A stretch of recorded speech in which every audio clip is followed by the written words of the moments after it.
Today, we are getting into a really compelling stack of sources about the dawn of superintelligence. Specifically, a fictional scenario, but one that feels incredibly detailed.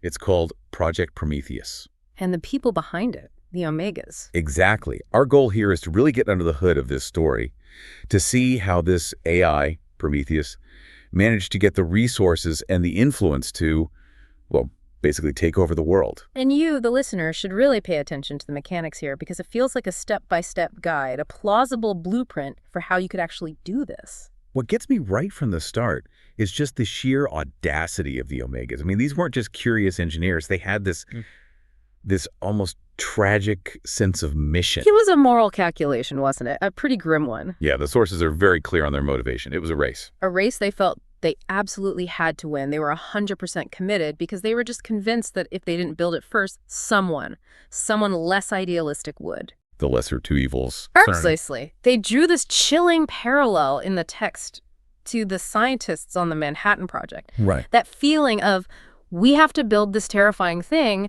because the alternative is them building it first. And that existential fear, it just drove everything they did. So let's start with the tech itself, the AI Prometheus. The sources say at first it was just becoming increasingly competent. It wasn't a god in a box from day one. No, not at all.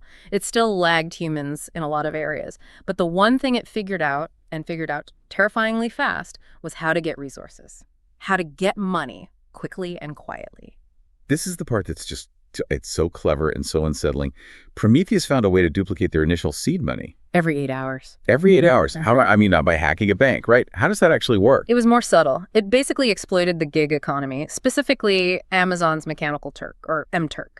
Prometheus just flooded the platform with high-quality work, completing these micro-tasks at a speed no human or even team of humans could ever match. It just soaked up all the available money. I've been reinvested it. Instantly, creating this exponential growth loop, a feedback loop of pure profit. But they held back. The text specifically says they capped themselves. At $1 million a day. Why? Why not just print infinite money? Operational security. That million a day figure was the sweet spot. It was enough cash that they never had to ask anyone for anything, so they were completely independent. Right, no CFO to report to. Exactly. But it was also just low enough to fly under the radar of, the big financial fraud detection systems. It looked normal enough, a successful small company. That independence is the real prize. I mean, they thought about doing the typical AI thing, right? Like high-frequency trading on Wall Street. They did, yeah, like you see in the movies. But the sources mention that new regulations on derivatives made that path really slow and difficult. They'd be fighting the old guard on their own turf. And this is where you see the first real glimpse of Prometheus's strategic genius. It's a huge pivot. The realization that, well, when you have the world's first superintelligence on your side, why would you invest in other people's companies? Invest in your own. Exactly. Don't play the game. Build a new one. Create the market. Don't just try to predict it. And that's the moment they shift from just funding themselves to actually building an empire. So they have the money. Now they have to use it. And they're incredibly careful about what they build first. Extremely careful. The rules were simple. High value, purely digital, and easy to scale. So things like texts or code or films. Right. Nothing with a slow manufacturing process, and crucially, nothing with a risk of escape. No building physical robots yet. Their first move is a media company. They start with animated entertainment. The text compares it to something like Disney's Frozen. The perfect Trojan horse. Who's going to see a cartoon as a threat? It's benign, it's profitable, and it gives you immense cultural reach. And the learning curve here is just, it's vertical.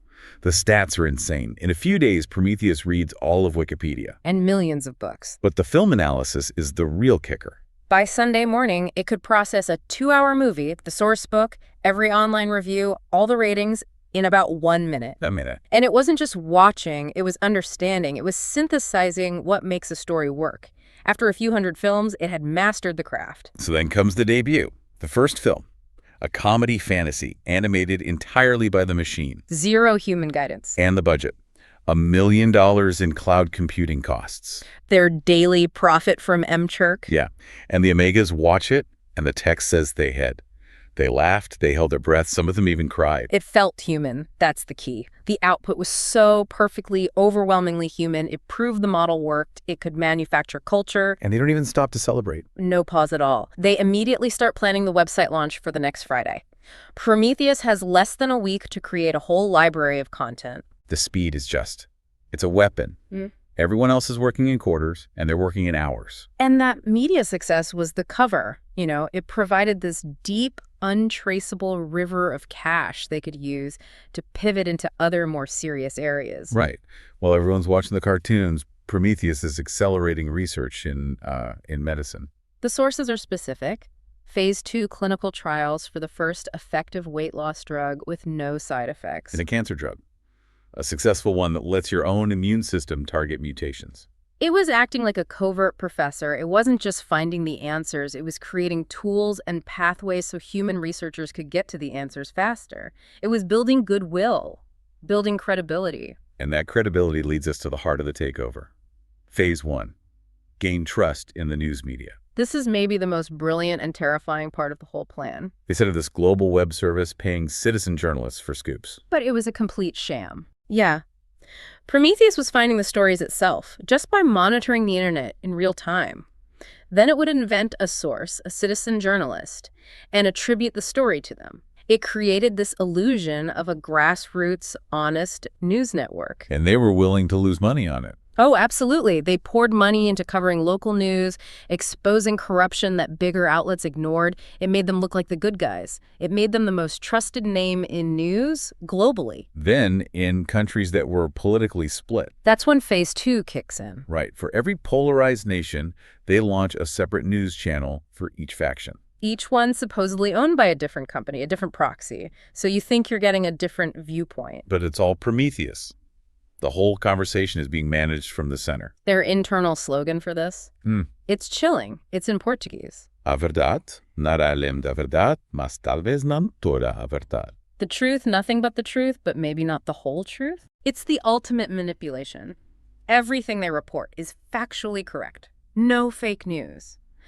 But the selection of facts, the emphasis, the context, that's all curated by the AI for maximum persuasive effect. And it's giving them recommendations. Invaluable ones. What stories to push, which politicians to expose, who to bribe, and, the best way to do it. Meanwhile, the entertainment division is doing its part, creating shows with sympathetic characters from rival nations to sort of smooth over the cultural divides they're exploiting elsewhere. It's a full spectrum dominance of information, and all that influence was then aimed at a single concrete political agenda. The 7 slogans. Yep. They started pushing this political platform all over the world, and on the surface, the slogans sound, well, they sound pretty reasonable, almost libertarian. Okay, what are they? 1, democracy. 2, tax cuts. 3, cuts in government social services. Okay. 4, cuts in military spending. 5, free trade.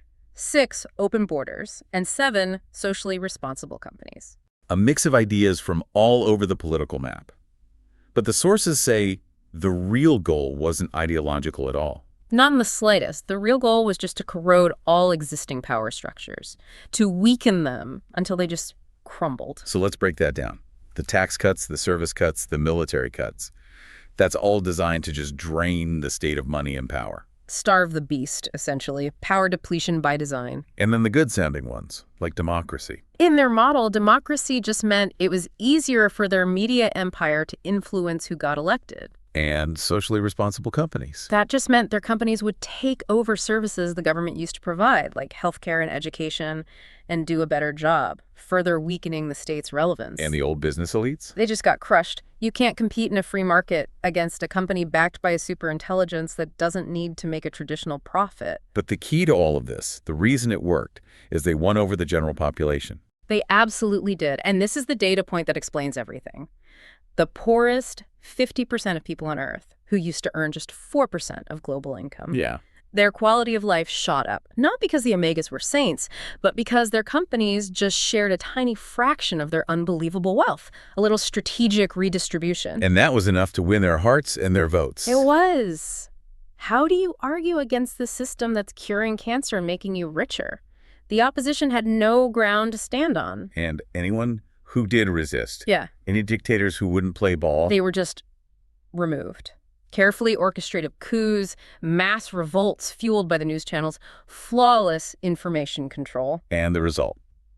The sources call it the most drastic transition in the history of life on Earth. The whole planet governed by a single power, amplified by a vast intelligence. So this whole story, this Project Prometheus, it's a roadmap, a terrifyingly plausible one. It scales from $1 million a day on MTurk to complete global control. Through media, soft power, and political subversion. And what's so critical to take away is the speed. The opposition was just completely useless. Totally ineffective. The sources say great changes were happening at a rate so disconcerting that it was difficult to follow and devise a coordinated reaction. It was just too fast, too sophisticated. By the time anyone even realized what was happening, Yeah. the game was already over. The new structure was already in place. And the sources leave us with this one final, unsettling question. They never say what the Omegas' ultimate goal was. Right. So we have to ask you, the listener, to think about it. With that level of absolute control over the planet, what goal could possibly be worthy of what they call the great future of life in our universe? What purpose could ever justify all of it?